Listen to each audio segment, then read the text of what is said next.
Monsieur Dortiguet, vous nous suivez, vous savez que le gros plan de cette émission est consacré aux événements au Zimbabwe. Je vais vous poser cette question. On parle souvent de Monsieur Robert Mugabe, le président de la République du Zimbabwe. On parle souvent de Monsieur Morgan Tsvangirai, le leader de l'opposition du principal parti, le MDC. Il y a pourtant un troisième homme. Il s'agit de Monsieur Arthur Mutambara, qui est également un dissident du MDC, qui est également partie prenante dans cette affaire de discussion et de pourparlers pour la formation d'un gouvernement d'union. Votre impression, s'il vous plaît, Monsieur Dortiguet? Eh bien, d'abord, je voudrais souligner que je suis tout à fait en accord avec ce que vient de dire M. Hassani sur le rôle important, primordial de l'Angleterre dans cette affaire du Zimbabwe, c'est-à-dire dans le cours des négociations et certainement aussi dans leur fragilité. Ce monsieur Arthur Mutambara est donc un dissident du mouvement pour le changement démocratique de monsieur Tsvangirai. Il est, disons, destiné à être vice-ministre. Je crois que la véritable raison de son poste, c'est de rendre justement tout partage du pouvoir instable.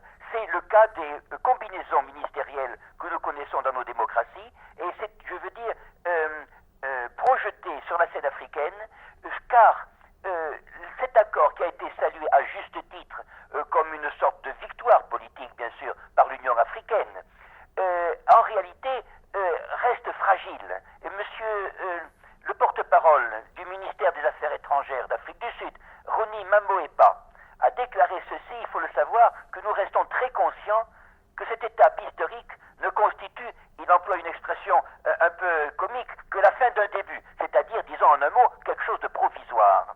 Car cet accord, en effet, disons, est un accord de façade, car en réalité, cet accord n'est pas conclu, car le véritable accord est sur le partage des responsabilités gouvernementales. La question est celle-ci, qui gouverne?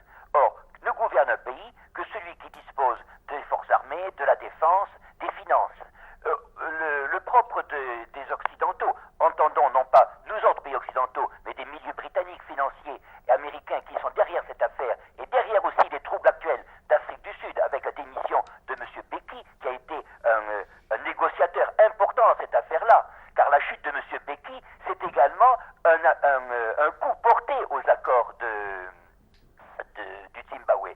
Dans cette affaire-là, les Anglais veulent, disons, faire une pression, et cette pression a été organisée, a été exprimée par John Sawers, par exemple, qui est l'ambassadeur de Grande-Bretagne à l'ONU. Disons qu'ils veulent imposer, faire briser ce que représente M. Mugabe depuis 28 ans. C'est-à-dire que cet accord dont a parlé M. Hassani, justement, est remis en cause, car les Anglais veulent défendre le pouvoir qu'on appelle blanc, c'est-à-dire le pouvoir des pieds noirs, si je puis dire, de Rhodésie, de l'ancienne Rhodésie, et ils étaient plus que 200 000 au début de l'an 2000, et certains, une grande partie, 800 d'entre eux, ont été, disons, remboursés, disons, ont obtenu de l'argent du gouvernement, mais la véritable cause, l'unique cause des troubles de Rhodésie est que le gouvernement britannique veut que le gouvernement du Zimbabwe reconnaisse la propriété foncière du pouvoir colonial ex-britannique, alors que le gouvernement de Zimbabwe, lui, considère légitimement avec M. Mugabe que le sol leur appartient.